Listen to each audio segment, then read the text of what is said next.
vous êtes philosophe, historien des idées, vous êtes aussi enseignant, vous avez été professeur à l'université Paris 7 de Diderot, ainsi que dans de nombreuses universités nord-américaines. Vous intéressez à l'art contemporain, vous êtes à l'origine de beaucoup de rencontres à Cerisy, vous êtes très actif dans les pays de médiologie, et vous êtes aussi présidente de la Maison européenne de la photographie. Vous avez écrit et participé à un grand nombre d'ouvrages, mais vous m'avez demandé d'abréger pour éviter d'ennuyer notre public. Donc il y en a des super sur la beauté, sur les designers aussi. Et la conférence d'aujourd'hui, vous l'avez intitulée « Pour aller au musée, il faut avoir la possibilité de voir ». Et on a très hâte de savoir si on a très hâte de savoir ce que vous voulez dire par là. Je vous cède la parole. Merci beaucoup d'être avec nous ce soir.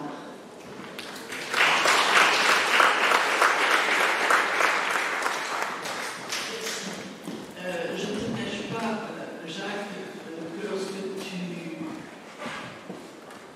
as parlé du thème de ces rencontres, de ce festival, je me suis dit, oh là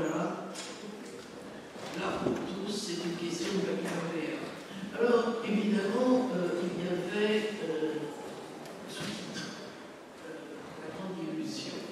Et c'est de ça que je vais parler. Mais, entre-temps, je me suis dit, mais au fond,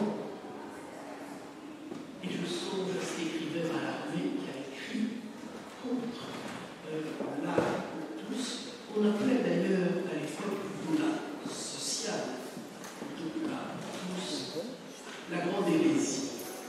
La grande hérésie ou la grande illusion. Alors, c'est de cela que je vais essayer de parler. Et vous allez voir de deux manières différentes. D'abord, en me référant aussi à un homme qui n'était pas très favorable à l'art, qui n'était pas encore dit pour tous, mais social, c'est Flaubert, qui dans une lettre à Louis Collet, datée de 1854, écrit « Combien de braves gens qui, il y a un siècle, eussent parfaitement vécu sans beaux-arts ». Bonne question d'ailleurs. Bonne question. Et d'ailleurs, je pensais que ça leur avait fait beaucoup de mal d'avoir découvert ça, parce que du coup, ils s'étaient entourés de succédaniers de l'art, d'un art amoindri, de petits objets médiocres, bref, c'est tout ce qu'il appelait la réussite. Alors maintenant, soyons sérieux. Je voudrais juste vous remettre en mémoire de manière peut-être un peu trop didactique, et vous verrez qu'après, je vais vous lire un texte qui n'est pas. Là, pour tous, au fond, c'est le motto de tous les mouvements en faveur d'une démocratisation de l'art dès le XIXe siècle, et poursuivant par leurs institutionnalisations sous forme de politique culturelle aujourd'hui, et que ça repose, à mon avis, pour en discuter, sur deux institutions. La grande illusion, moi je dirais deux illusions. La première illusion porte sur la conception de l'art qui sous-tend ce motto, l'art pour tous. Pourquoi faudrait-il de l'art pour tout le monde? Pourquoi l'art? Donc, première illusion, elle porte sur la conception de l'art, conception insuffisamment réinterrogée depuis les débats qui opposent les tenants de l'art pour l'art, 19e siècle, à ceux de l'art social, jusqu'à ceux plus contemporains où s'affrontent les défenseurs d'une démocratie culturelle et ceux de la démocratisation de la culture. Première illusion, elle porte sur quelle conception de l'art? Deuxième illusion, elle porte celle-ci sur son efficace. Ceci, il faut que les gens entendent l'art, le rapport à l'art, c'est qu'on attend de cette rencontre quelque chose. Donc, deuxième illusion, elle porterait sur l'efficace de l'art. Autrement dit, sur ces prétendus, pour l'interrogation, supposés, pour l'interrogation, pouvoir éclairant, libératoire, émancipatoire, et je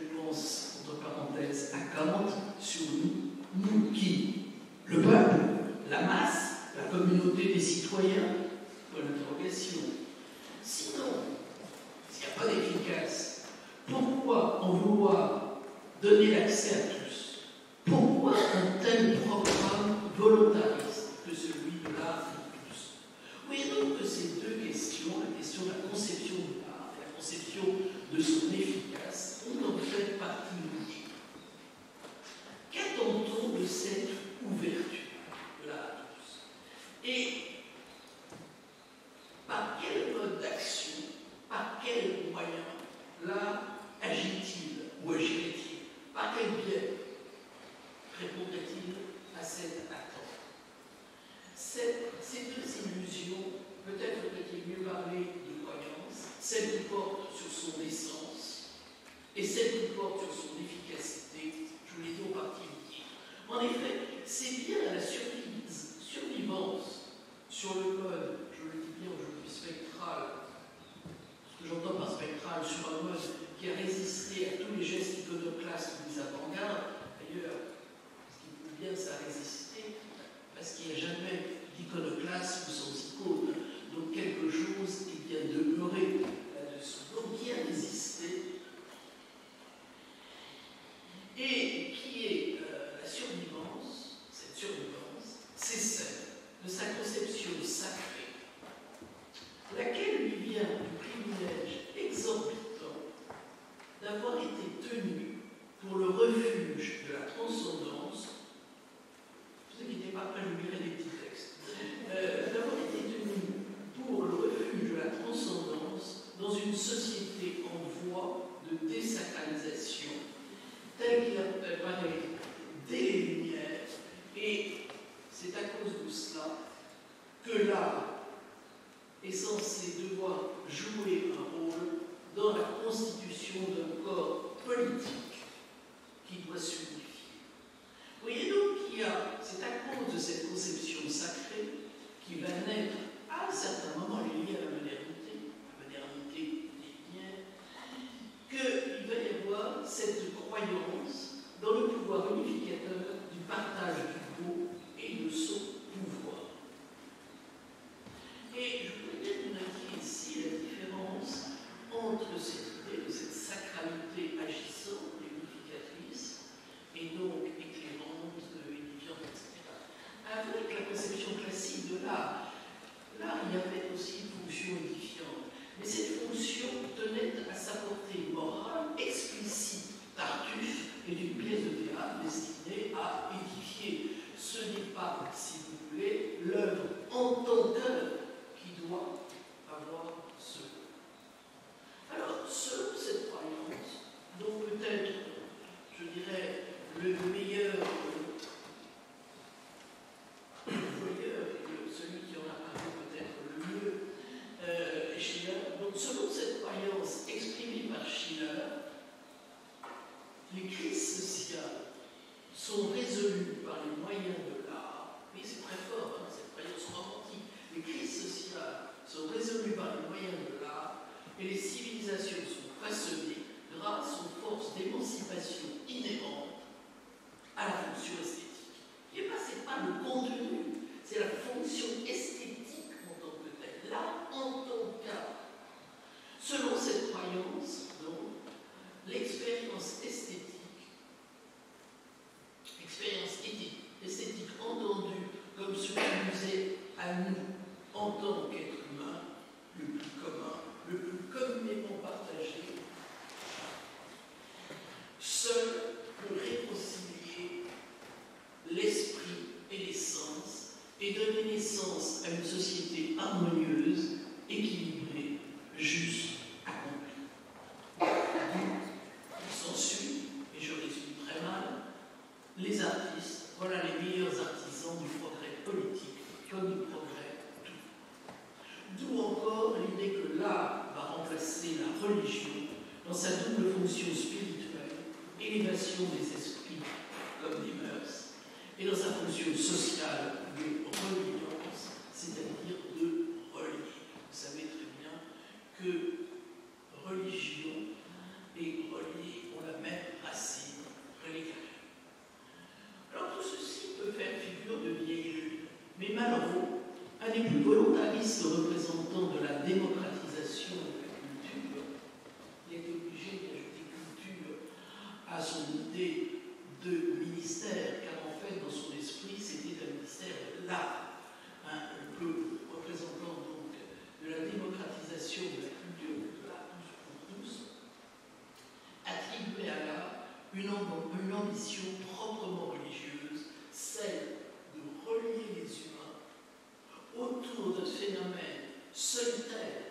puisque chacun a une expérience personnelle avec l'art.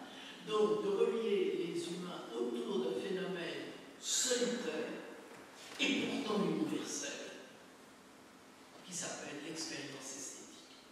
Et c'est cette conviction qui servait de moteur à son action.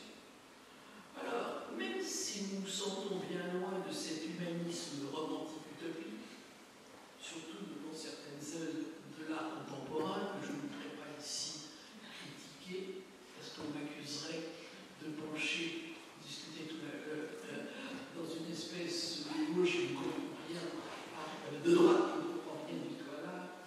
Je dirais qu'il nous en est resté quelque chose. Et ce quelque chose qui nourrit peut-être à leur insu les deux illusions des programmes de l'art pour tous. Soit un exemple, je n'en donnerai qu'un ici, de cette survivance de l'utopie romantique. Prenons quelque chose que vous connaissez bien, l'hymne officiel de l'Union européenne, cette ode à la joie, composée par Beethoven sur un poème justement de Schiller, qui exhorte, je vous cite juste un tout petit extrait, à l'unité, soyez enlacés. Et qui dans le même temps, c'est ça qui m'intéresse, c'est pas qu'il dit soyez enlacés, d'accord, ok, soyez enlacés. Mais ce qui est important, c'est ça la conception romantique manusienne, c'est que dans le même temps, l'homme, en tant que renard, performe cette unité. Elle la performe par le seul pouvoir et par le seul effet de la musique, c'est-à-dire de l'émotion esthétique qu'il provoque en chacun et dont le partage nous transforme en tous. La version laïcisée serait chez Sartre la manifestation d'une confusion dans laquelle il n'y a pas d'expérience esthétique, un autre type d'expérience. Autrement dit, dès ses origines révolutionnaires, et il en a été très bien parlé tout à l'heure, dès ses origines révolutionnaires, l'ouverture de la culture savante est liée à l'effort pour développer tout ce qui peut faciliter le devenir tout d'une société post-révolutionnaire éclatée.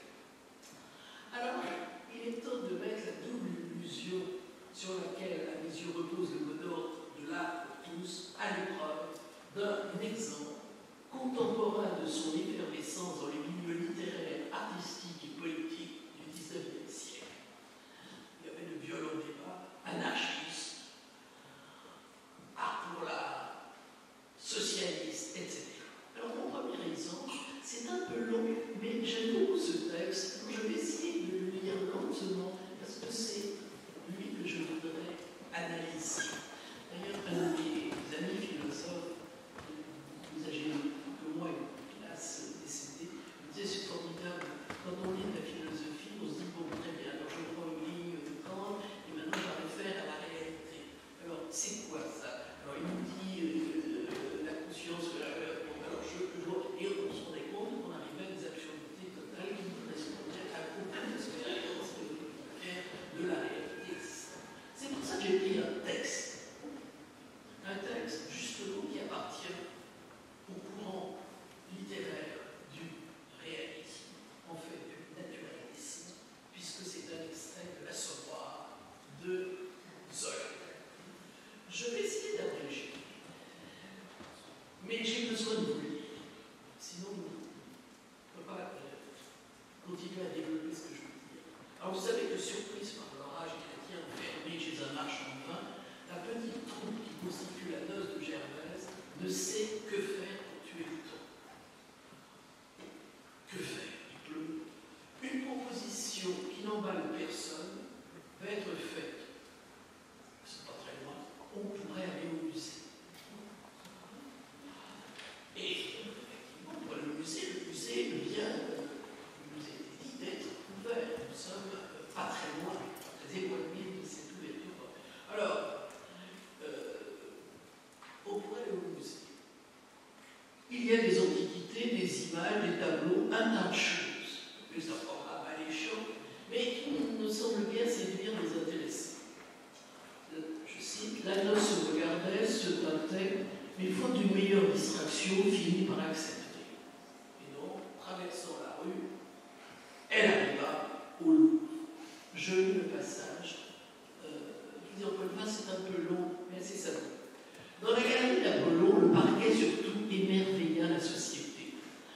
parquet luisant, clair comme un miroir, où les pieds des banquettes se reflétaient.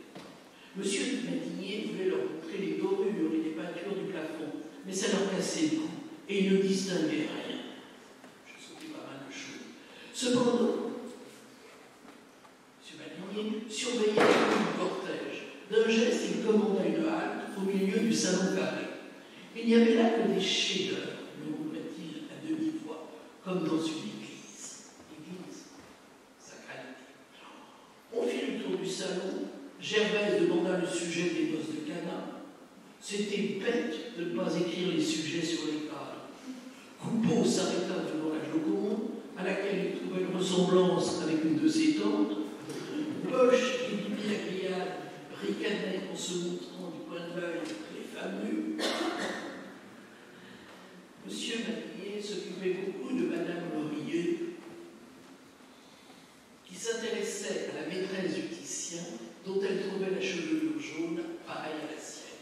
Puis la noce se lança dans la longue galerie où sont les écoles italiennes et flamandes.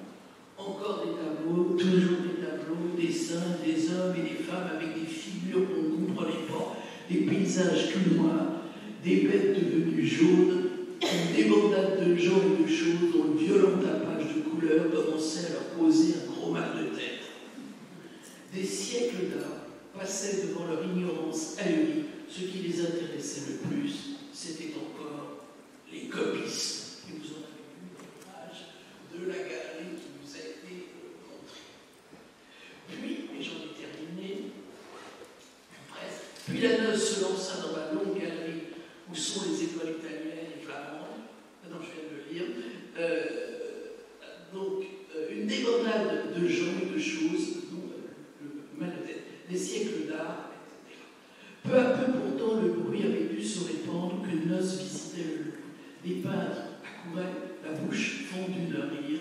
Des curieux s'asseyaient à l'avance sur des banquettes pour assister commodément au défilé, tandis que les gardiens, les lèvres pincées, retenaient des mots d'esprit, et la noce, déjà lasse, perdant de son respect, traînait ses souliers à clous, tapait ses talons sur les parquets sonores, avec le piétinement d'un troupeau débandé, lâché au milieu de la propreté nue et recueillie des sables.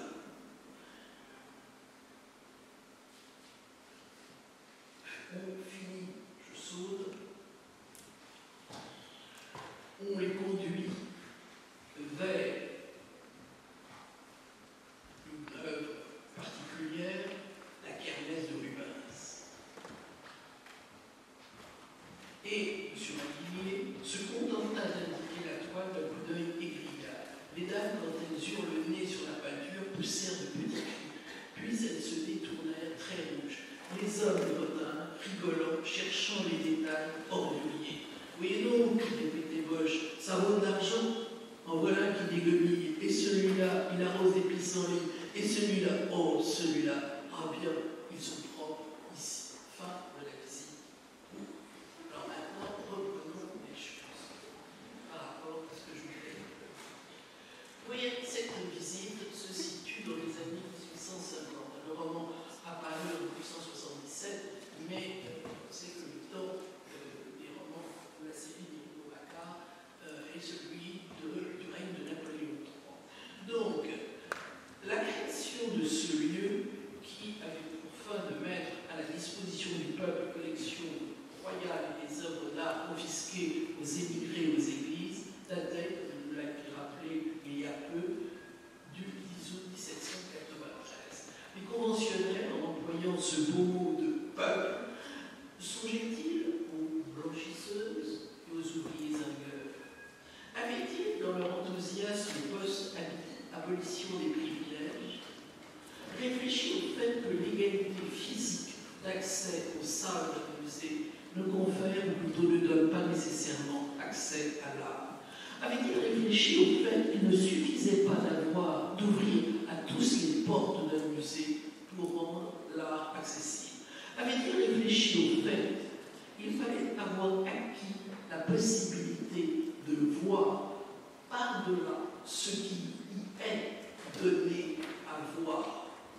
Par exemple, les cheveux jaunes du modèle dans un portrait de Titien, parce que la couleur les faisait ressembler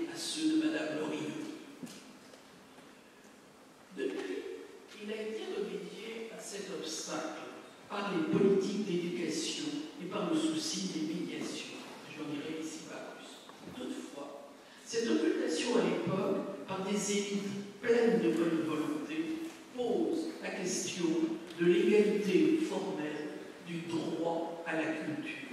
Et on pourrait la mettre en rapport, cette égalité formelle, de la critique des droits de l'homme faite par Marx, que nous connaissons par ailleurs, droit formel, etc. Et elle interroge le mythe d'un art, justement, conception romantique, l'illusion romantique, et elle interroge le mythe d'un art agissant sur les hommes, dont en principe le petit peuple peint par Zola fait partie, par sa seule vertu, c'est-à-dire par sa seule qualité d'être de l'art, ce qui est un privilège ontologique. Vous voyez donc qu'on a affaire à une égalité, là aussi, formelle et non réelle, égalité du droit. Voilà. Mais revenons au texte. Au cours de leur déambulation, et vous l'avez sans doute remarqué, de leur déambulation dans les galeries, à quoi les ouvriers et les petits artisans de la noce s'intéressent-ils? C'est très intéressant. Réponse à ceux qui, entrant dans leur champ de compétences, leur parlent, leur dit quelque chose à quoi se raccrocher, à savoir les parquets luisants, petits codes ménagers, les copistes habiles, comme du bon artisan, c'est un bel ouvrage. Ça, on reconnaît, on voit les cheveux jaunes de la maîtresse du Titien, au sens de la peau de Madame Lorilleux. Vous voyez donc que le défaut de culture artistique aboutit nécessairement à des jugements par comparaison, plus ou moins triviaux. Il faut bien se raccrocher à quelque chose. Comme dans l'expérience rapportée, et je cite Fernand Léger, comme dans l'expérience rapportée par Fernand Léger, qui, et il a expliqué à Rabat, qui, ayant décidé d'exposer une de ses œuvres les plus connues, alors vous l'avez là sous les yeux,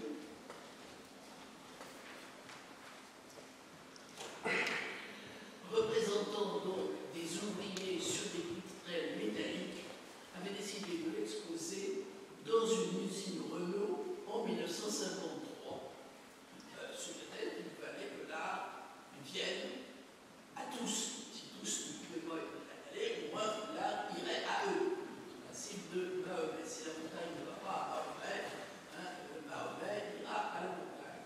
Donc, eh bien, on est dans le mythe de l'accessibilité de l'art par sa sortie hors des lieux institutionnels intimidants. D'ailleurs, ça c'est un gros problème des politiques de la culture pour tous. Faire sortir de l'art des lieux qui intimident. Et ce qui est arrivé est très intéressant. D'ailleurs, petit coup de griffe à propos de l'exposition de mon ami, par ailleurs Bernard Bonnet, au musée du Louvre-Lens, le tas de charbon, que l'on avait considéré d'abord parce que pour lui c'est le début effectivement de son travail sculptural, on avait trouvé opportun de mettre à Lens, puisque nous sommes en terrain minier. Ça devait parler aux mineurs. Alors, je suis très rapide parce que, en fait, c'est pas si bête que ça. Parce qu'on peut imaginer que ça peut opérer un déplacement du regard. Mais je reviens à ce que dit l'étude. Je savais, je le cite, qu'il était inutile de faire des expositions, des conférences. Il ne viendrait pas. Les gars ne viendraient pas à l'école. Ça y est le but. Alors je décidais que la meilleure chose à faire était de les faire vivre avec la peinture. Donc exposé à la cantine, sa toile. À midi, les gars sont arrivés. En mangeant, ils regardaient les toiles. Il y en avait qui ricanaient. Regardaient. Ils ne pourraient jamais travailler, ces bons hommes, avec des mains comme ça. Mes toiles leur semblaient drôles, ils ne comprenaient rien. Moi, je les écoutais et j'avalais tristement ma soupe. Et donc, l'expérience miséricordiste, encore une fois, je ne dis pas que ça n'ait pas eu un effet qu'il n'a pas senti de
image représentant l'alunissage.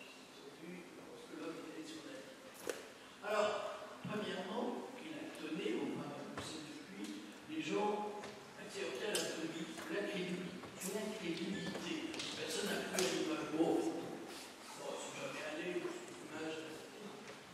Alors, c'est la deuxième question qui m'intéresse. C'est pas le fait qu'il ne croit pas, c'est pas ça qui m'intéresse. Alors, elle pose une question. Mais alors, que regardiez-vous? Réponse, la télévision. La télévision. Et c'est très intéressant.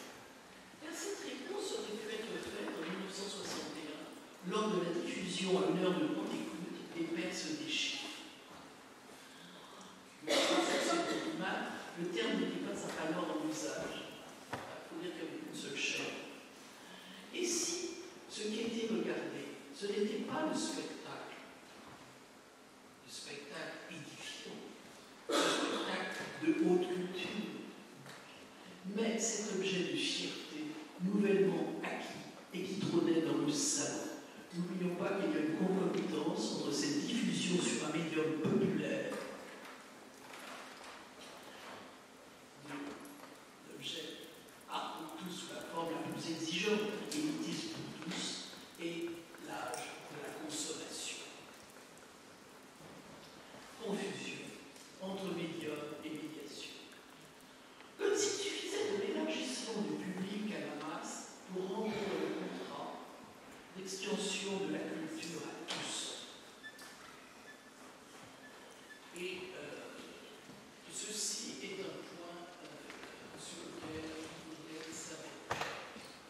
Revenons une dernière fois à la note de Gervaise. Les remarques de Bravache des ouvriers devant les nudités traduisent plus le sentiment de ne pas être à leur place que la gêne devant de telles images. C'est une manière de revanche contre le sentiment vague de n'être ni autorisé ni légitimé à se trouver en ce lieu, en dépit du droit à jouir comme tout citoyen, comme tous, de ces collections autrefois princières et royales. Démocratisation. Comme si le lieu ne suffisait pas à soi seul à leur faire sentir leur déplacement. Ils sont en but aux moqueries et aux sourires goguenards de ceux qui sont chez eux au musée, les copistes, les gardiens, les visiteurs de leur culture légitime, les initiés à ce culte qu'est la visite au musée. Et d'ailleurs, ils sont en mépris et on les regarde comme s'il s'agissait d'une invasion barbare. Le récit se termine sur ces mots, il s'ennuyait faire. L'ennui, le cauchemar de tous les acteurs, créateurs ou passeurs de la culture. Conclusion provisoire, on terminera sur les images.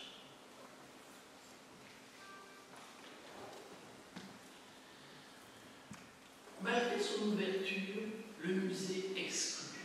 Et c'est contre ce phénomène d'exclusion, dont la raison fut de manière peut-être un peu trop simpliste, attribuée à l'ignorance, que les différents efforts en vue d'une démocratisation de l'art et de la culture, car les deux avec Malraux, je l'ai dit, devinrent conjoints, se développèrent et que se mirent en place des politiques de médiation et d'éducation, rapprocher l'art de son public par toutes sortes de moyens.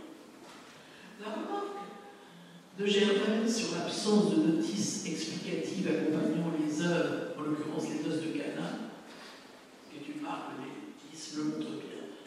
Le musée s'ouvrait à ceux qui savaient l'histoire sainte comme l'histoire profane. Et cette absence de légende était une marque de mépris encore plus profonde que celui des sourires. Tout ceci était appelé de l'inégalité religieuse. Mais, plus intéressant, et là je reviens sur mon anecdote, à savoir qu'avec mon ami philosophe, on essayait de confronter les textes philosophiques avec la réalité telle que nous pouvions l'expérimenter. Le récit de Zola apporte un démenti à l'utopie ancienne qui a longtemps servi de socle philosophique et idéologique au mythe.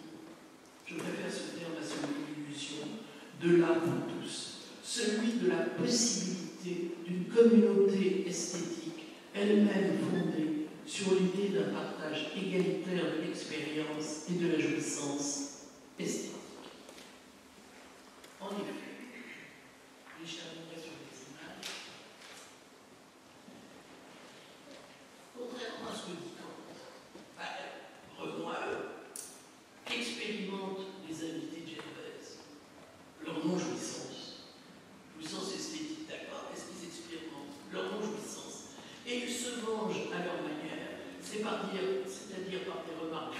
rose, qui est une façon de reprendre la main, évidemment à la différence des critiques instruits et spécialistes. Vous voyez que c'est aussi un terrible démenti apporté à l'idée du contact direct qui suffit à lui seul à faire surgir de l'émotion esthétique et qui est en lui seul le vecteur d'élévation. C'est la théorie du choc esthétique qui va seul vous élever, que l'on trouve chez Benjamin, que l'on trouve chez les romantiques, chez Benjamin et chez Marot, la théorie du choc. Que l'on peut trouver aussi ce qu'on appelle le syndrome de Stendhal, qui s'évanouit quasiment devant une œuvre d'art en Italie. Certains non-croyants diront qu'il s'agissait peut-être d'une insolation. Le syndrome, ce que l'on pourrait, ce choc esthétique, auquel on pourrait attribuer la mort de Bergotte dans La recherche du temps perdu, devant le petit mur, le pan de petit mur jaune de la pointe de Vermeer. Choc esthétique. Ah oui, mais le texte laisse entendre que plus prosaïquement, il s'agissait peut-être d'une indigestion causée par l'ingestion d'une trop grande quantité de pommes de terre. Mais donc, ce démenti apporté à cette théorie du choc pourrait être transporté, ne sont pas transportés dans l'art. Dans la rencontre avec l'art, faite par les ouvriers et les artisans que raconte Zola en matière de choc esthétique, on ne peut noter que des torticolis et une fatigue oculaire liée à l'éblouissement par les couleurs. La visite au musée de la noce de Gervaise, qui préfigure, annonce, rend nécessaire par son ratage mère la venue de la démocratisation de l'art, suppose tout en même temps, et je termine là-dessus, un autre régime de réception, un autre régime de sens de l'art, une désacralisation. Sortons de ce qui nourrit les deux illusions dont j'ai parlé, cette sacralisation. Et un autre spectateur que celui évoqué par Walter Benjamin, pour qui la rencontre avec l'art était une démarche personnelle qui impliquait une mise en condition spirituelle, émotionnelle, de nature quasi religieuse, pour accueillir l'œuvre, pour entrer en œuvre. Il s'agissait de recueillement et non de divertissement. Cet autre régime, eh bien c'est celui que nous connaissons. Cet autre régime de sens, ce ne sont pas les tenants de l'art pour tous qui sont en train de le faire advenir. Au contraire, ils s'enlisent et se débattent dans l'ancien régime, comme dans des sables mouvants. On s'en peut pas. Mais ceux qui le font advenir, ce sont les pratiquants d'une autre culture de l'image. Il faut se rendre à l'idée de cette apparition d'un nouveau régime de l'art qui doit nous faire entendre différemment le mot de l'art pour tous. On a vu que l'ultime avatar d'un art qui avait depuis longtemps renoncé à son projet ambitieux et utopique d'éveiller les consciences était le divertissement, l'entertainment. Ce n'était que des tâches. On a cru, je pense que je vais de la première page, je vais le faire.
comme vous le savez, à l'intérieur des musées, comme des jeux par exemple, comme des parcours suivant les étapes du Da Vinci Code, où on verra qu'il y a maintenant des parcours qui sont comme des stations de chemin de croix, sauf qu'il s'agit d'une histoire d'amour qui vous permettent de vous arrêter, comme le font les stations de la croix, tous les tableaux du clip que Beyoncé et Gisèle ont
qu'un objet de luxe comme une Ferrari.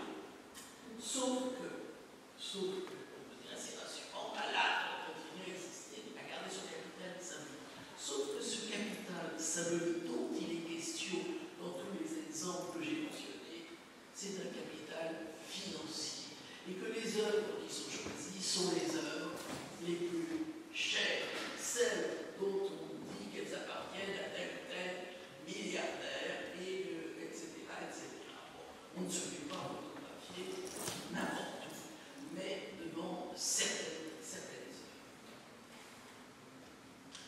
Alors, le problème, j'en ai fini, parce que c'est pour le philosophe que je suis, que j'essaie d'être, c'est un peu désolant. Le problème devant ces phénomènes n'est plus de se demander si derrière, parce qu'on peut discuter, si derrière les politiques et les initiatives généreuses de la pour tous, il y a ou non imposition d'une culture hégémonique, voire Gramsci, la culture comme maintien d'une structure sociale dominante. Ça, c'est plus longtemps.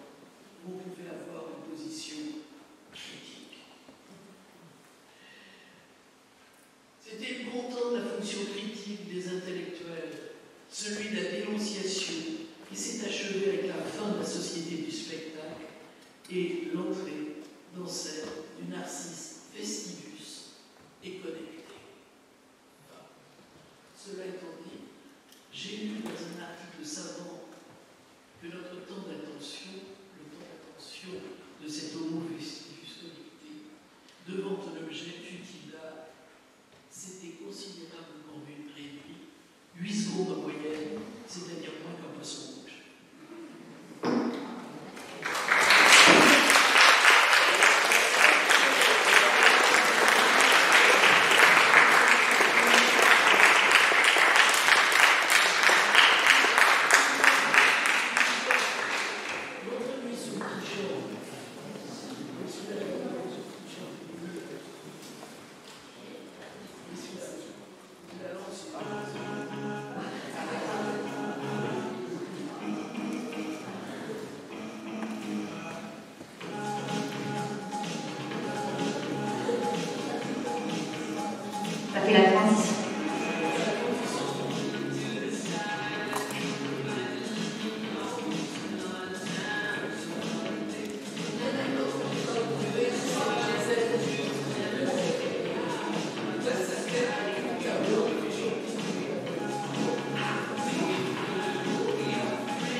Alors, merci Françoise pour cette intervention drôle et percutante.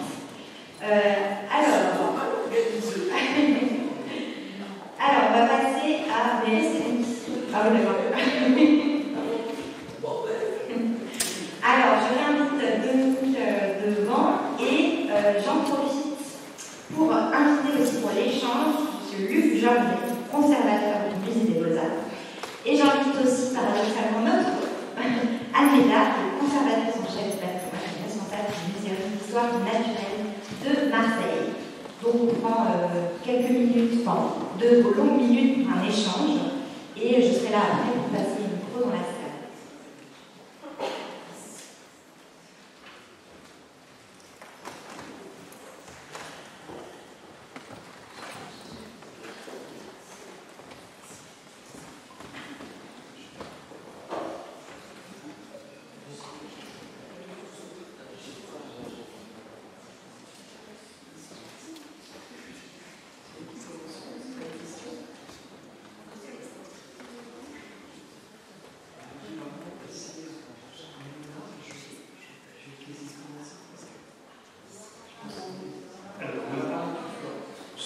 Je me présente, je suis conservateur du Musée des Beaux-Arts de Marseille, en face. Donc, effectivement, parler de l'art pour tous, c'est pour nous gens du métier. Effectivement, c'est un rêve, c'est notre métier, c'est pour cela que nous sommes là, mais c'est aussi effectivement une illusion. Quand on parle de l'art pour tous, moi, ça me fait penser, c'est la cuisine pour tous, évidemment, c'est pas très bon. Mais ça fait partie de nos missions d'ouvrir au maximum de personnes. Je ne crois pas que ce soit possible, quoi que ce soit, d'offrir quelque chose pour tous ou qui plaise, plus exactement qui plaise à tous, mais c'est un peu le paradoxe de nos professions, c'est-à-dire de laisser cette possibilité. Voilà. Nos musées sont des possibilités, d'autant plus à Marseille où les musées sont gratuits, donc la barrière financière actuellement n'existe plus. Et pourtant, force est de constater qu'il y a effectivement barrière, qui est une barrière, on peut penser que c'est une barrière de classe, de la culture, peut faire peur, notamment pour les beaux-arts, même lorsqu'on monte cette barrière financière. Les musées, ça intimide, surtout quand c'est dans des lieux aussi prestigieux. Et on s'aperçoit, par exemple, qu'il y a des manifestations très connues pendant l'année Journée du patrimoine, l'année des musées, où les musées sont gratuits. Tout le monde sait que les musées sont gratuits. Et alors c'est très paradoxal, puisque alors que nous sommes gratuits en permanence, il n'y a pas de double gratuité. Donc, eh bien, ces jours-là et cette nuit-là, nous faisons un nombre d'entrées absolument colossal. On a le sentiment qu'on va avoir des autres parce que c'est fléché, voilà. Et de voir une foule arriver et même faire la queue pour entrer. Ce qui est un plaisir de nous ne connaissons pas très souvent. Donc oui, il y a une barrière qui est dans les mentalités. Donc on a vu que c'est une merveilleuse utopie révolutionnaire que celle du musée, et finalement les missions qu'on rêve, les missions qu'on imagine ne sont finalement pas si différentes. Donc on veut rester une proposition ouverte à tous. Et pour reprendre cette merveilleuse phrase du prince de Lampedusa dont il parle, si on veut, il faut que tout change pour que rien ne change. Et les musées ont souvent cette image si ce n'est la réaction du moins de la stagnation, du maintien de cet horrible mot de la conservation, qui est un mot assez péjoratif, mais forcément, moi je suis dans le monde des musées depuis 30 ans, et les musées que je commence à connaître comme étudiant dans les années 80 n'ont plus rien à voir, et la présentation, la façon de montrer les œuvres, la façon de parler, n'ont plus rien à voir depuis cette époque-là. Et pourtant, on a toujours cette image assez monolithique d'un bloc impressionnant qui pèse sur nous. C'est tout notre travail de le faire. Et j'ai beaucoup aimé que vous ayez cité ce passage de Zola, de la visite au Louvre, qui est absolument terrifiante, et qui est quand même une certaine réalité, mais qui travaille avec beaucoup de public captif. Quand on voit souvent les classes rentrer dans le musée, on a l'impression qu'on va même dans une chambre de torture, mais on sait très bien que si ça marche pour un, c'est déjà largement gagné. Je dis toujours quand on se... C'est pas moi qui ai fait les classes, parfois ça m'arrive. Et je leur donne toujours un exemple personnel. Je dis, vous savez, moi, quand j'ai visité avec mon lycée, il y a fort longtemps, l'abbaye de Saint-Marcan, j'ai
vierge, j'allais dire, sur des images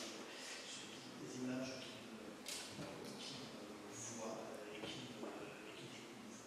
Et oui, aussi, il y a de grands moments de fierté, c'est ce que vous disiez, c'est quand les gens visitent le musée, notamment dans ces moments d'évocation, où ils osent entrer parce qu'il y a de la lumière, parce qu'il y a du monde, c'est, tu vois, qu'ils sont contents, qu'ils sont admiratifs, peu importe s'ils n'ont pas compris, s'ils n'ont pas tout regardé. On passe notre vie actuellement à regarder des images, tout aussi le fait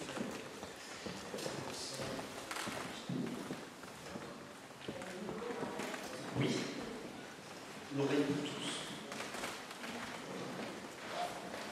Alors, Lucas Almeida, moi je suis conservateur d'un musée d'histoire naturelle. On m'a invité également pour parler de l'art. Vous avez trouvé ça peut-être un peu paradoxal.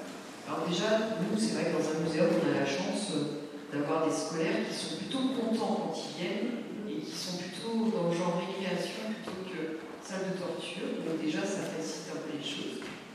Après, les musées d'histoire naturelle ont beaucoup changé également. C'est-à-dire que l'art s'invite souvent au muséum.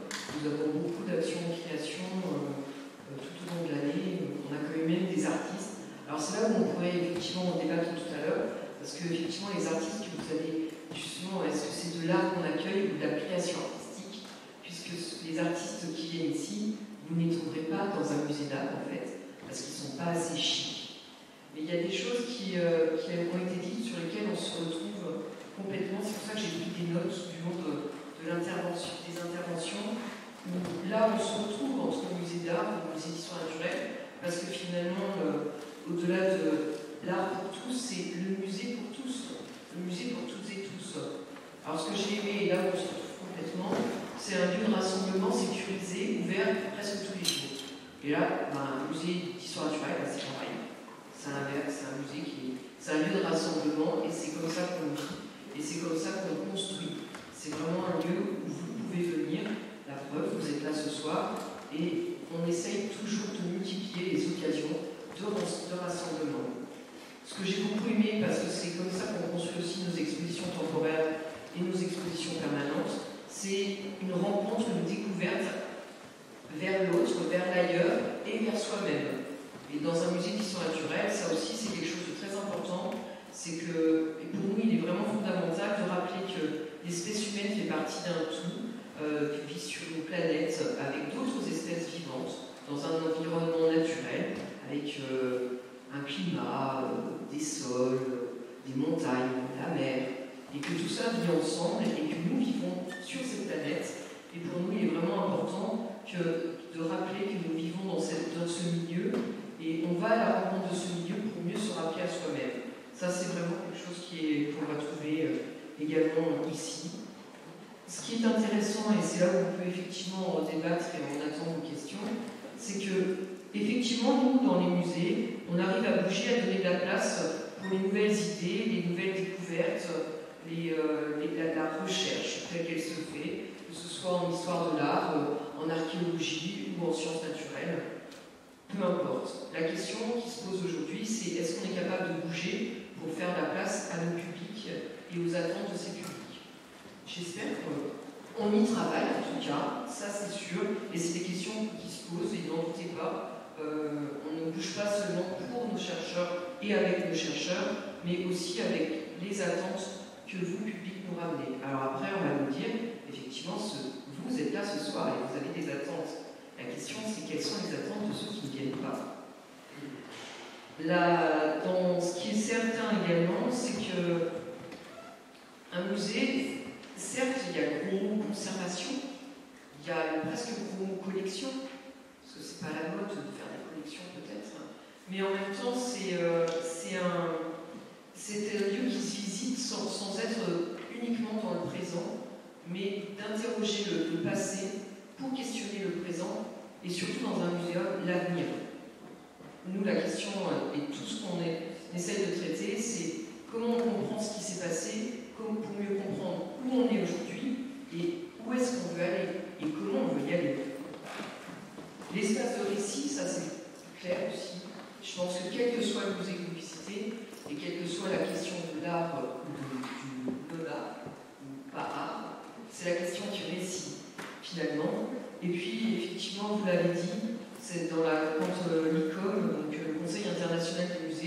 redéfini ce qu'était un musée. Il y a eu toute la question du plaisir et de la délectation. Et c'est vrai que moi, c'est quelque chose auquel je suis très très attachée. Effectivement, nous sommes des lieux d'éducation, mais dans le domaine du sensible, on n'est pas à l'école, on n'est pas là pour faire un cours, et il est vraiment essentiel pour nous que les visiteurs prennent du plaisir dans nos musées et d'être libre de s'émerveiller ou pas, libre de trouver ça chiant, excusez-moi l'expression, mais on a le droit de s'ennuyer dans un musée. C'est pas interdit, c'est même autorisé. Évidemment, on rêve tous que vous puissiez venir faire la sieste dans le musée aussi, si vous en avez envie. On n'est pas forcément tous très adaptés pour ça, mais ça fait partie des questions qui nous rapprochent, je pense, que ce soit un musée d'art ou un musée de sciences. Du coup, on attend vos questions, je pense.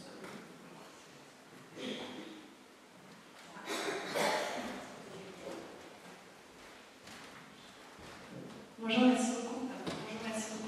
Je voulais déjà réagir brièvement à ce que vous avez dit, Madame Carrel, parce que votre lecture du texte de Zola m'a rappelé aussi la correspondance entre Cézanne et Zola.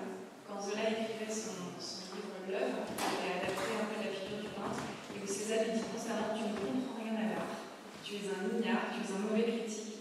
Et donc peut-être ce que la noce de Jabez voit mal, Zola le voyait mal pour la modernité de son temps. Donc c'est intéressant aussi de voir ça.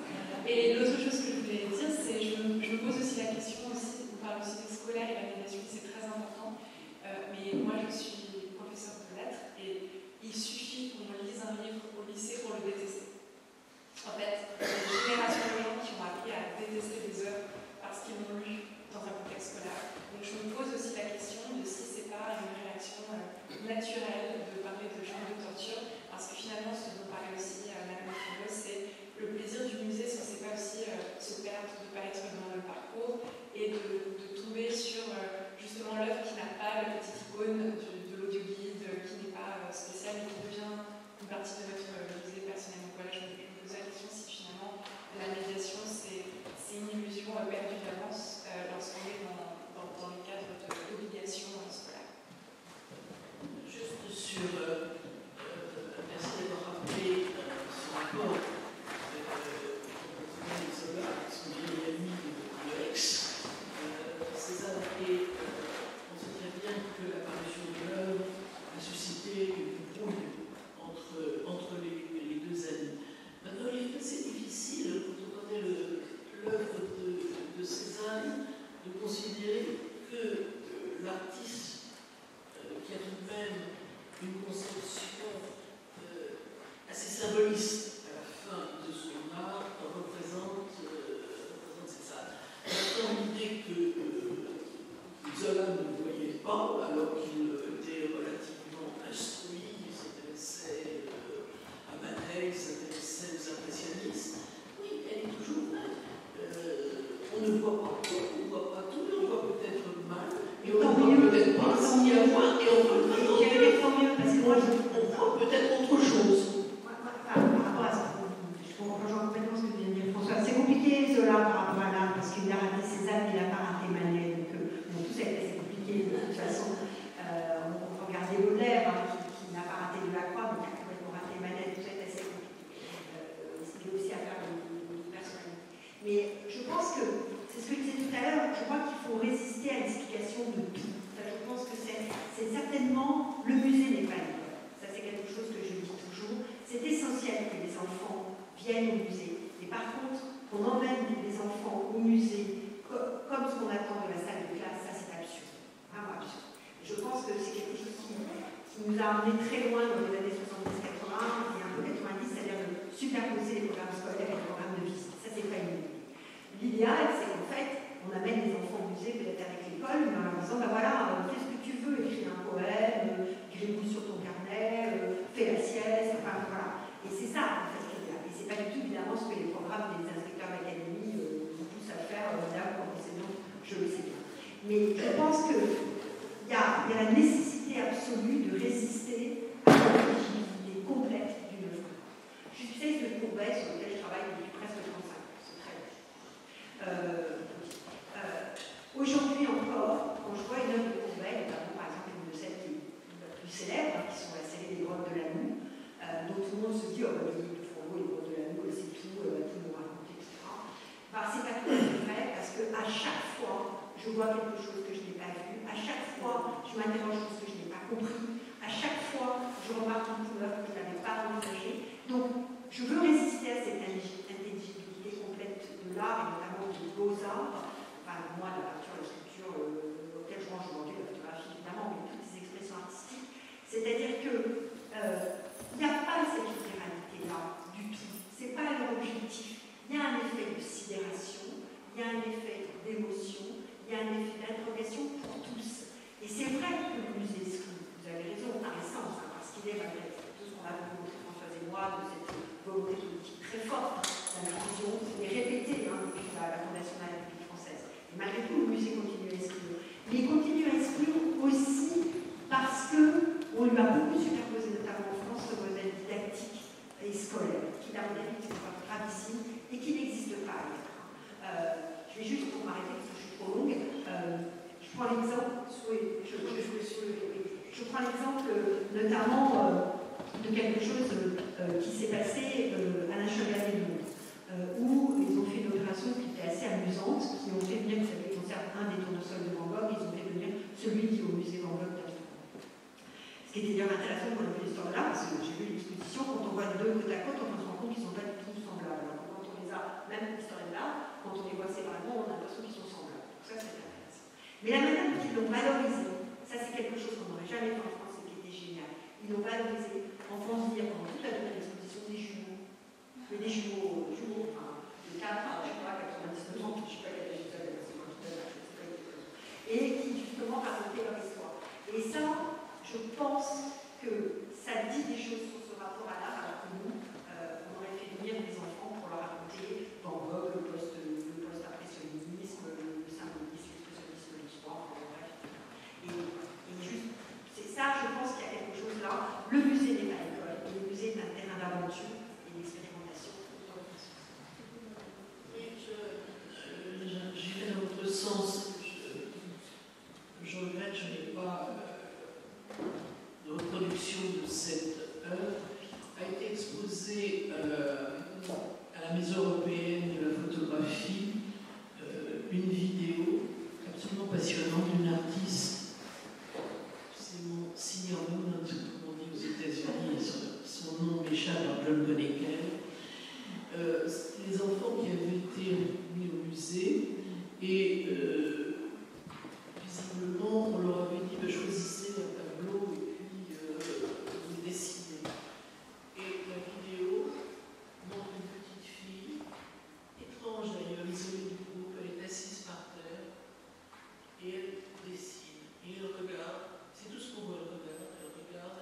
Il s'agit du portrait de la femme de drama, de Picasso, la femme qui pleure. Et c'est extraordinaire ce qu'on imagine, parce que l'artiste est remarquable, cette vidéaste, cette photographe, tout ce qui se passe dans sa tête. C'est pas simplement est-ce que je fais bien, est-ce que vraiment c'est pas simplement est-ce que j'ai bien. Tout ce qui petit à petit de ce tableau va entrer en elle au moment où elle essaie assise en tailleur par terre de dessiner. Ça, c'est un moment absolument extraordinaire, cette vidéo. C'est là où je rejoins complètement Luc, comme vous disiez, tu dis de toute façon, ce que je dis toujours aussi, c'est que aujourd'hui, les 13% de visiteurs de Français qui viennent dans un musée des Beaux-Arts, c'est pas satisfaisant. Mais en revanche, 100%, ce serait la Pravda. Donc je suis pas sûre non plus que. Donc il faut aussi, soyons aussi, l'idée aussi, c'est d'être une force de proposition qui soit le plus étendue possible. Et c'est vrai que la complexité, c'est que c'est pas un enjeu financier, on voit bien que c'est pas ça qui se pose. À Marseille, c'est gratuit, mais de façon générale, même quand c'est pas gratuit, presque 50% des gens ne payent pas au musée, donc c'est vraiment pas ça. Mais je pense que c'est un enjeu de domination du musée, de cette impression que ce n'est pas pour moi, où je vais voir des choses qui m'ennuient, et donc je n'ai rien à y faire. Donc ça, c'est un travail effectivement qui nous porte, qui reste utopique, mais qui me semble essentiel, malgré cette utopie, malgré même cette utopie, comment dirais-je, résiduelle, une espèce de pensée d'autrefois, François l'a bien dit, sur finalement c'est un combat d'autrefois, cet élément-là, qui me semble important à continuer à mener, parce que nous sommes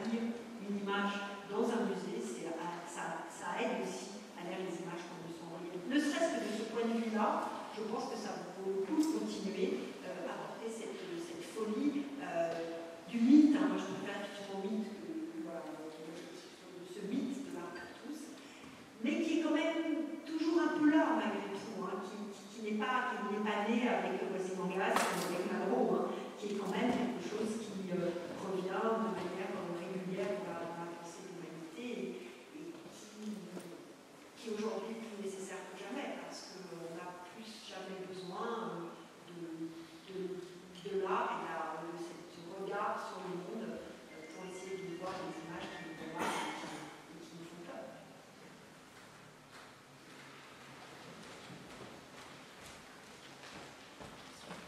Bonjour. Vous dites la possibilité de voir.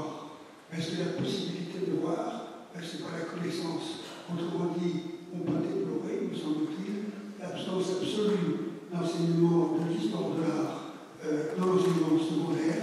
On pourrait demander à n'importe quel bachelier, on trouvera toujours des exceptions, on peut demander à n'importe quel jeune bachelier ce qu'il connaît de Nicolas Poussin ou de Pierre Puget, même à Marseille, qui sont sans doute, certainement, je veux dire, les deux plus grands artistes français à travers le temps. Voilà.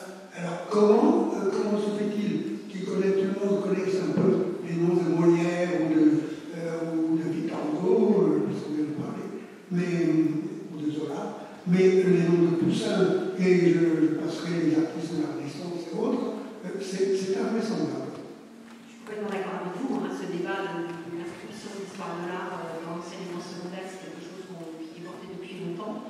Vous le savez, on a raté, entre guillemets, la bataille de 1968, puisque la décision qui a été prise à ce moment-là, ça a été de créer une agrégation d'art plastique, qui est vraiment bien, je ne sais pas qu'il fallait pas en créer une, et c'était en balance, c'était soit l'art plastique, soit l'histoire de l'art, c'était les pouvoirs politiques qui l'avaient mis en balance, qui était sans doute une bêtise, et je suis absolument d'accord avec ça.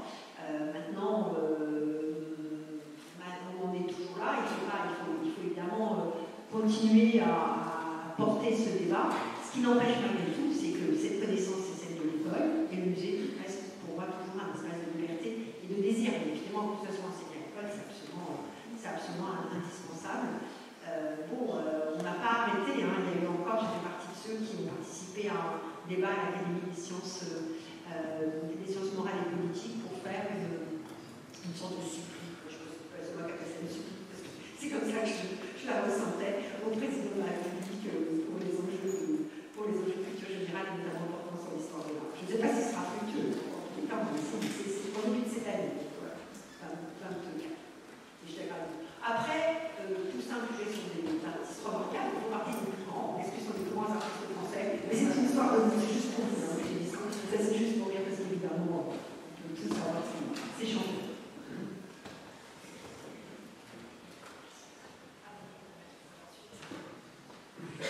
C'est pour rire. La peur de franchir la porte du musée des Beaux-Arts, j'ai du mal à croire ça. Si vous gravez la gamme de Joule, vous verrez que tout le monde ne peut pas franchir la porte.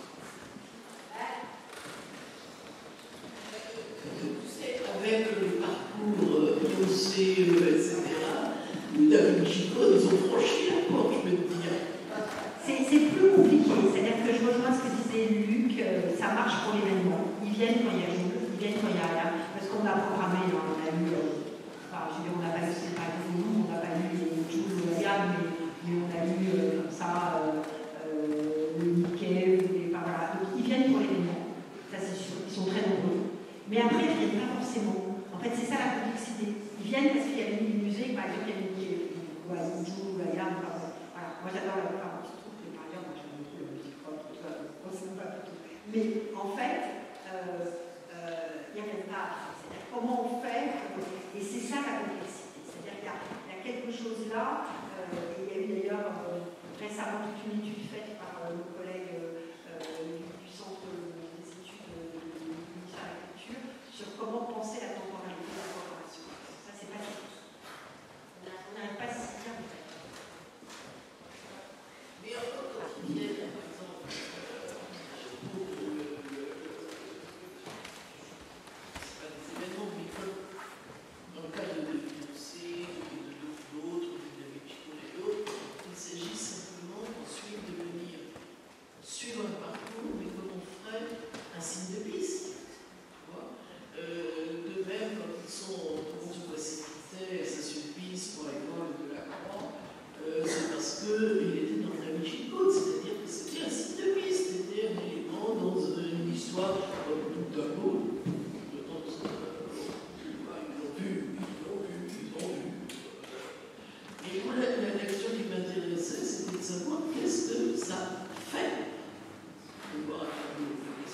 devrait être posée jusqu'au bout, avant de se dire il faut que les gens aillent voir.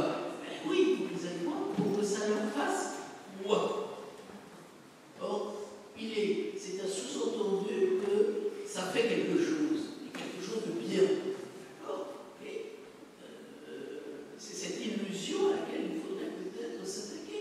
Et peut-être que Platon n'avait pas tort de dire qu'il fallait chasser les poètes, les artistes de la cité. C'est pas du tout iconoclaste, mais moi je pense que d'abord, je pense que laisser la possibilité de cette capacité de ressentir ou pas me semble déjà quelque chose d'important. Voilà. Je pense que c'est pas forcément obliger quelqu'un à dire c'est absolument tu dois ressentir quelque chose. Mais en fait laisser cette possibilité-là. Moi je sais que depuis longtemps que j'ai pu vraiment visite, mais j'en ai fait beaucoup notamment au Louvre et au musée d'Orsay. Et en fait ce que j'aimais faire c'était quand j'en ai des gens qui n'avaient pas l'habitude du musée, c'était ne pas leur faire une visite, mais les suivre eux et voir où ils s'arrêtaient. Et puis je reprenais là où ils s'arrêtaient. C'est ça m'intéressait. Est-ce que vous voyez pas qu'il faudrait, au lieu de considérer que c'est une chose qui va de soi, qu'on interroge qu'est-ce que l'émotion, cette fameuse émotion esthétique? Oui, je suis là. Je voulais réagir à monsieur qui avait dit qu'il était à déplorer peut-être que les lycéens ne connaissent pas, je ne sais plus qui avait dit, Poussin et un autre artiste. Bon, moi j'ai les élèves ici ce soir, donc déjà je pense qu'il faut répondre à ces choses-là, et puis je pense qu'en fait en ayant ce genre de propos, peut-être qu'on est des gens qui ont réactivé encore cette fermeture des portes du musée, à savoir mais vous connaissez donc pas cela, et donc du coup ça m'embête un peu. Je pense que le problème il est pris à l'envers quand on pose cette question-là, à savoir en fait peut-être qu'il faudrait déjà repenser l'ouverture, ou en tout cas leur référence au sein du musée, peut-être ouvrir le musée d'une autre façon, c'est-à-dire peut-être aux œuvres, et surtout peut-être éviter aussi de se fonder sur un présupposé philosophique qui, moi, me pose de plus en plus de problèmes et questions, à savoir l'universalité de l'expérience esthétique. Est-ce que en fait, on ne devrait pas révoquer cette universalité de l'œuvre d'art? De l'œuvre d'art, c'est pas la même chose. Je voulais juste rajouter en réaction en fait le fait que les cultures sont multiples et ont de multiples facettes, et du coup en fait l'expérience esthétique elle n'est pas du tout ressentie sur le même médium. Voilà. Questionner l'expérience esthétique, questionner l'universalité, ça me semble effectivement ce qu'on disait tout à l'heure, c'est absolument essentiel. Et laisser advenir justement aussi d'autres réflexions par rapport à nos cultures me semble aussi important. Ce que disait monsieur, c'était pas par rapport à la connaissance présupposée, c'était par rapport à l'enseignement à l'école. C'est un peu un autre sujet, mais je pense que multiplier les clés d'entrée au musée, c'est absolument essentiel. C'est ce qu'on disait tout à l'heure les uns et les autres, et ça me semble le point très fort et absolument essentiel. Et le musée comme cet espace de liberté d'interrogation, mais aussi de regard sur l'actualité d'aujourd'hui et sur le monde d'aujourd'hui, me semble absolument essentiel. Questionner le passé et questionner le passé même récent pour pouvoir comprendre le présent ou l'inverse, c'est vraiment un lien absolument essentiel.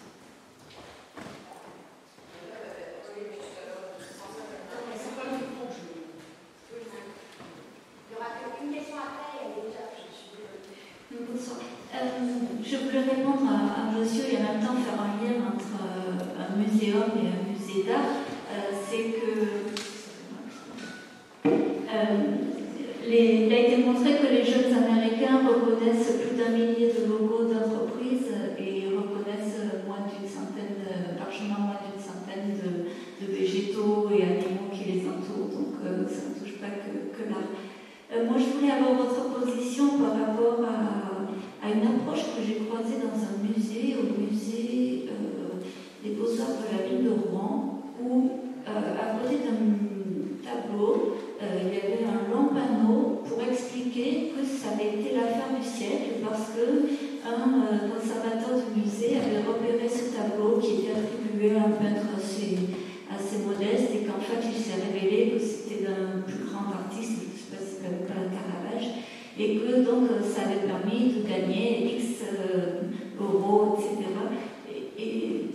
par rapport donc, au fait qu'à l'heure actuelle, c'est vrai que souvent les élèves, la première question qu'ils posent, c'est combien ça coûte. Est-ce que ça vous paraît pertinent de rentrer dans ce jeu-là ou pas? Enfin, moi, personnellement, ça m'a choqué parce que ça a changé complètement de l'approche traditionnelle que j'ai pu voir, mais je me dis, et pourquoi pas? J'aimerais votre position. Ce n'est pas que les élèves qui posent cette question. Et je dois même dire que quand on fait venir des œuvres importantes, pour qu'on ait différents soutiens, je ne cache pas, je le compte, mais de dire que ça vaut tant. Alors effectivement, oui, l'argent, le pouvoir financier dans notre société, c'est une place extrêmement importante. Mais quand même, là encore, la médiation dans le musée, c'est l'œuvre du médiateur. Donc c'est eux qui seraient plus à même de nous parler de ça. Mais je ne pense pas que les élèves, alors effectivement, il y a la question combien ça coûte, et à qui ça appartient, est-ce que c'est des prêts, etc. Mais oui, c'est aussi un peu un jeu, mais ils sont beaucoup plus curieux que ça. Mais et beaucoup plus curieux que ça. Et c'est vraiment une petite question dans l'univers de questions qu'ils peuvent poser. Mais il est vrai que la valeur, quand on pose la question de l'argent, ça veut dire aussi quelle valeur on donne à l'œuvre d'art. Et on voit très bien quand même que la valeur financière joue quand même un rôle dans l'importance qu'on va accorder à ça aussi, c'est tout notre travail. Nous, par exemple, vous êtes exemple, d'autant plus facilement à faire. On n'a pas les réseaux historiques, etc. On n'a pas les chefs-d'œuvre qui sont au sommet de la valeur financière. On peut montrer que cette valeur-là n'est pas la plus importante, il y a d'autres choses. Là aussi, quand on fait ce travail dans des faits, ce travail de médiation, ça aussi beaucoup change ce travail. Et il y a un énorme travail qu'on fait des gens, plutôt qu'on leur donne, parce qu'on va leur donner quelques éléments clés, mais surtout on les fait travailler. Ça va, c'est ça, oui, ça, c'est vraiment important, c'est la médiation. La question de la valeur de l'art financière, la valeur symbolique, la valeur esthétique, c'est effectivement quelque chose qui est aussi au cœur de la présentation de la vie des musées. Juste ajouter un mot. Vous avez raison de poser cette question. Et par rapport à ce que j'ai dit en conclusion, c'est-à-dire cette transformation d'un régime de l'art, dans le rapport que j'ai indiqué, à savoir qu'il s'agit de performer avec l'art comme accessoire, et cela en vue de passer sur Instagram, bien évidemment, et d'être influenceur, vous n'allez pas vous Instagrammer devant un tableau qui vaut 3 francs 6 sous, puisqu'il est évident que pour avoir des followers, vous allez choisir des tableaux qui sont considérés comme extrêmement onéreux et qui appartiennent à de grands milliardaires. Alors on va aller, je sais rien, on va se performer devant les tulipes de Jeff Koons parce qu'on sait que ça valait tant, etc. Donc il faut voir que cette dimension a modifié aussi complètement les choses dans le rapport à l'œuvre d'art que j'avais dit. Je serais plus nuancée, moi, par rapport à la valeur monétaire, ça va nous emmener trop loin, mais j'avoue n'avoir jamais été confrontée, moi, à ces questionnements. Donc voilà, c'est juste évidemment, mon expérience ne vaut rien à ça, mais surtout, je suis plus nuancée dans la mesure où la question de la valeur, oui, mais que d'une certaine manière, les œuvres que nous avons dans les musées ne sont pas valorisables. Les musées français n'ont pas de valeur, ils ont une valeur d'assurance, mais ils n'ont pas de valeur, ils ne sont même pas inscrits dans nos inventaires comme patrimoine avec une valeur, ça n'existe pas.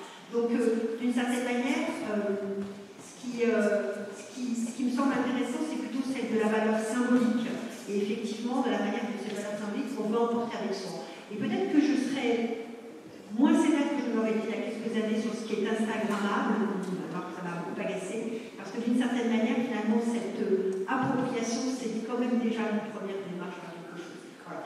Pareil, je ne vais pas être au courant de ce cartel à moi, mais bon, je vais m'en dire parce que je trouve ça. Voilà.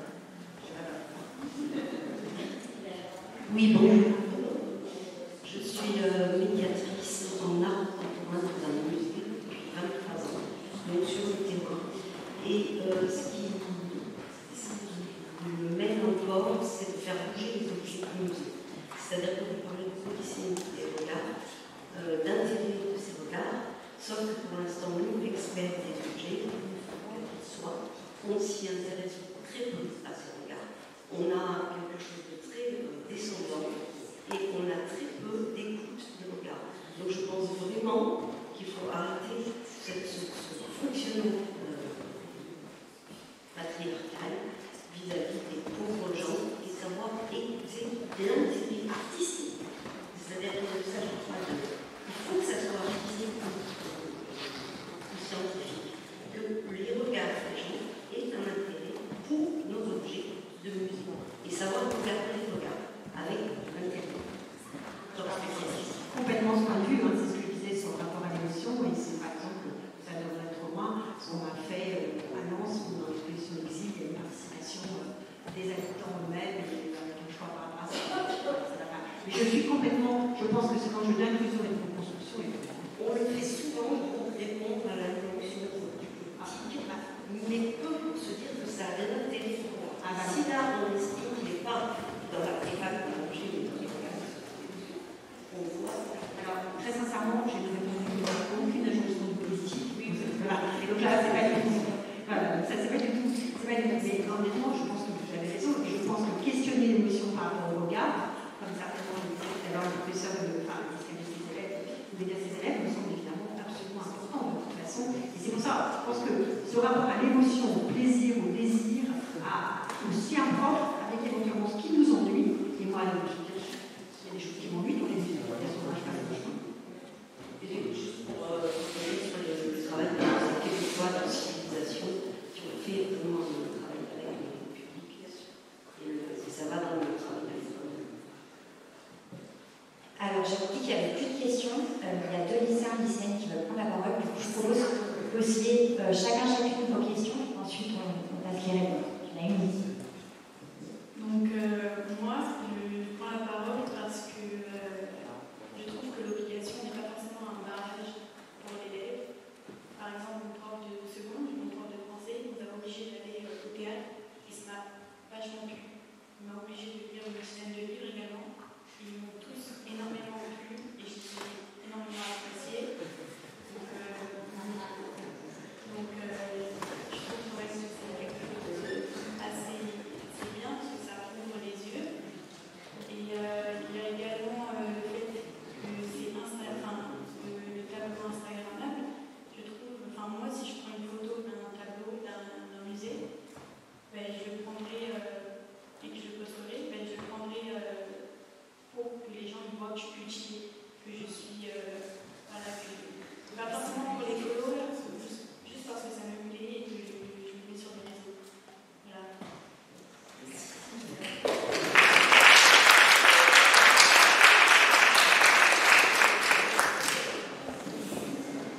Bonsoir. Alors, du coup, c'était pour revenir sur ce que l'élève aujourd'hui pense du musée. Alors, je pense que les aspects un peu réducteurs, vous faites avec Jules, la connaissance de l'art chez le lycéen, n'a rien de péjoratif, mais c'est juste à titre d'exemple. Et je pense que l'un des problèmes qui vient avec la dynamique du musée et du lycéen, c'est que le lycéen a un mode de vie assez rapide. C'est-à-dire qu'en seconde, il arrive, on le charge le livre, on doit le préparer, puis à la première. Et certes, on peut dire que dans tout ça, il peut trouver le temps d'aller au musée. Mais je pense que la raison pour laquelle les artistes dont vous avez fait mention, monsieur, et tant d'autres sont plus connus que le musée, c'est parce qu'il se place dans une dynamique beaucoup plus qui correspond plus à celle du lycéen. Car aller au musée, d'une certaine façon, ça prend du temps. Et puis, il faut voir, et pour comprendre, il faut du temps. Et ce temps est exponentiellement plus grand que écouter l'album de Jules, en même temps que je fais mes devoirs de maths, par exemple. Donc, tout ça pour dire que je pense que l'un des défauts qu'il y a du musée, c'est le fait que, même s'il est ouvert et accessible, espérer une population de jeunes assez occupés, entre guillemets, paraît un peu irréaliste, sans vouloir vexer qui que ce soit.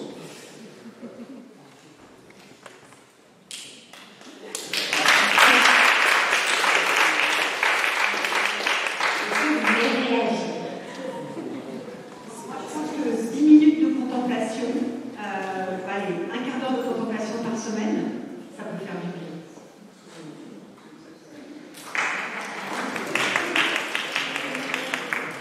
Eh ben, je vous